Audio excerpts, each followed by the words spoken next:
ਸਾਰੇ ਗੁਰਮੁਖ ਸਮੇਂ ਸਿਰ ਪਹੁੰਚ ਕੇ ਆਪਾਂ ਸੰਗਤ ਕਰਕੇ ਆਪਣੇ ਜੀਵਨ ਦਾ ਲਾਹਾ ਹੈ। ਜਿੰਨੀ ਆਪਾਂ ਸੰਗਤ ਕਰਾਂਗੇ ਆਪਾਂ ਨੂੰ ਲਾਭ ਹੀ ਲਾਭ। ਮਾਰੇ ਫਰਮਾਉਂਦੇ ਕਬੀਰ ਏਕ ਘੜੀ ਆਦੀ ਹੂੰ ਤੇ ਆਦ, ਭਗਤਨ ਸੇਤੀ ਗੋਸਤੀ ਜੋ ਕੀ 900 ਲਾਭ। ਵੀ ਜਿੰਨਾ ਆਪਾਂ ਸੰਗਤ ਕਰਾਂਗੇ ਸਾਨੂੰ ਲਾਭ ਹੀ ਲਾਭ ਹੈ, ਲਾਹਾ ਹੀ ਲਾਭ। ਸੋ ਸਾਰੇ ਗੁਰਮੁਖ ਸਮੇਂ ਸਿਰ ਪਹੁੰਚ ਕੇ ਆਪਾਂ ਸੰਗਤ ਕਰਕੇ ਲਾਭ ਖੱਟਣਾ। ਸੋ ਇੰਨੀਆਂ ਬੇਨਤੀਆਂ, ਇੰਨੇ ਵਿਚਾਰ ਕਰਦਿਆਂ ਹੋਇਆਂ ਜੇ ਕੋਈ ਐਸਾ ਸ਼ਬਦ ਬੋਲਿਆ ਗਿਆ ਹੋਵੇ ਸੰਗਤ ਅਤੇ ਸਤਿਗੁਰੂ ਬਖਸ਼ਣ ਯੋਗ ਨੇ, ਬਖਸ਼ ਦੇਣਾ ਜੀ।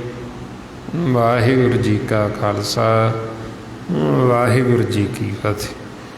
ਵਾਹਿਗੁਰੂ।